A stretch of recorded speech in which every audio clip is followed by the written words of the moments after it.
Welcome inside a 1989 Koenig Specials Ferrari Testarossa.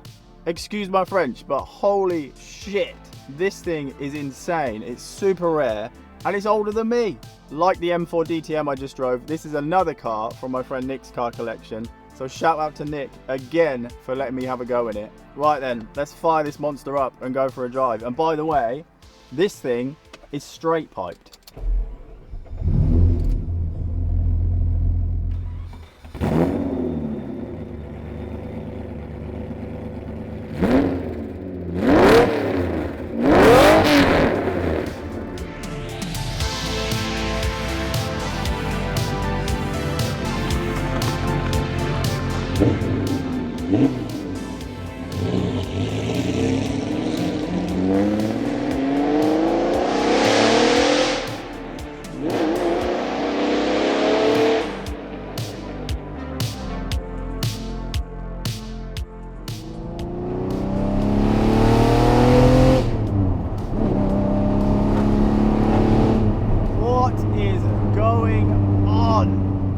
So you might be wondering, what is Koenig Specials? The Koenig Specials company was founded back in 1974 in Munich by a man named Willy Koenig. Willy was a Ferrari owner that wasn't happy with the performance of the standard cars, so he took it upon himself to create a company that would fix that problem. They took standard sports and supercars from companies like BMW, Porsche and Mercedes, Ferrari. They added turbos, wide body kits, basically anything to make the car as crazy as possible. One of their most famous cars was this one, the Ferrari Testarossa. Willy would take a stock car and could pretty much do anything you wanted to it. They offered various different packages. You could get the body kit with the wheels, you could get an exhaust system, you could get a tune, or you could go for the craziest package, which for the Testarossa would be twin turbos, intercoolers, various other bits that would bring the power of this engine up to over 1,000 horsepower.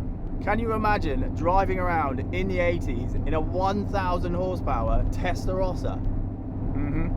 That 1,000 horsepower would allow the Testarossa to go from 0 to 60 in 3.4 seconds, which was outrageous for the time, and reach a top speed of 236 miles an hour. And it's worth pointing out that up until 1995, the Ferrari F40 was the fastest production car ever made, and that had a top speed of 202 miles an hour. So this thing absolutely destroyed it. This car has a 4.9 litre flat 12 that produces 385 brake horsepower and 361 pound-foot of torque. Now you might think that sounds a bit slow compared to the 1,000 horsepower cars I was just talking about, but trust me, this car is not slow. It feels like it's making quite a bit more than that, probably because of the straight pipe, but I think any more than this, it would probably be quite scary because this has zero traction control.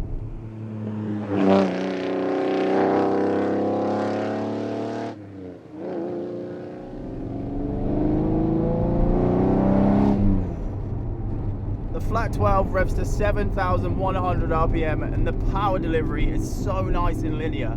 It just builds and builds and builds, and there's a point in the rev range around 3,500 RPM where the exhaust just goes into another dimension.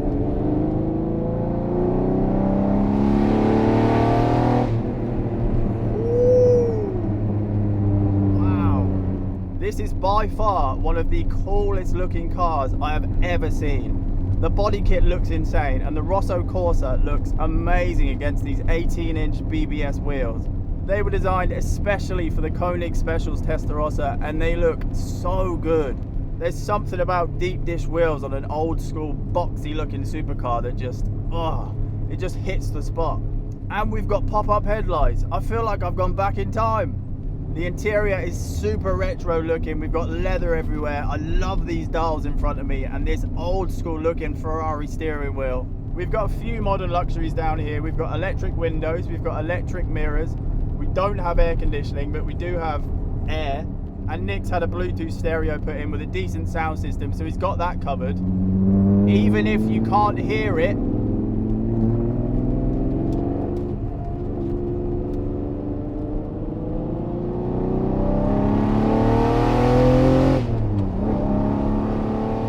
I'd like to point out that my bum is literally 6 inches from the road.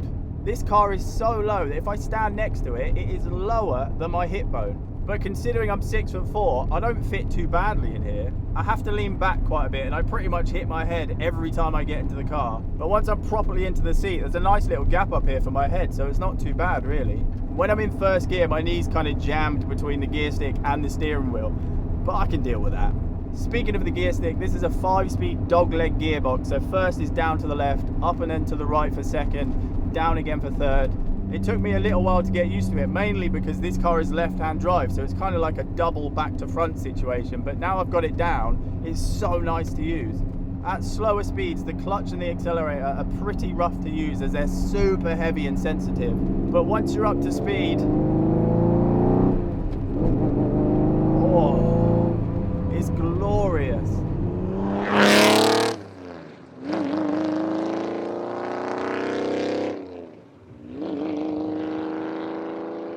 I found that I tend to spend most of the time between second and third gear. In second gear,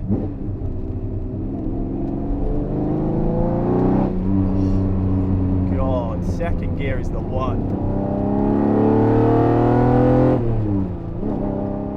Obviously we don't have power steering, so it's really hard to maneuver at slower speeds, but once you're going, oh, the steering wheel just feels like an extension of the front wheels and it's so rewarding to drive.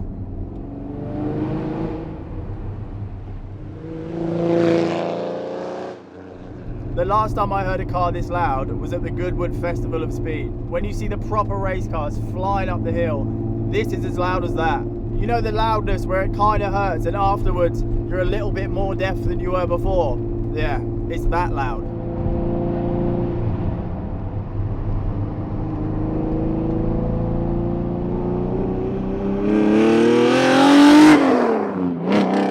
I had a woman come up to me yesterday in the forest and she said, "Is there any way you can turn that thing down?" And I said, "No, thankfully not."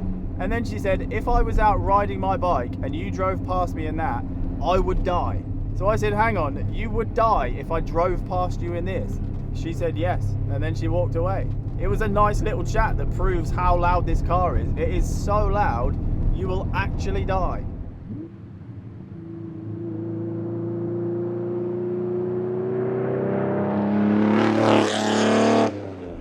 People really love this car. I have never driven a car that gets so many looks and so many smiles. They definitely hear it before they see it, but when they finally do see it and they realize it's a Testarossa, their faces just light up. Especially the older guys, they look at it and they just smile, and you know that so many of these guys growing up in the 80s, the 90s probably had this car on a poster on their bedroom wall.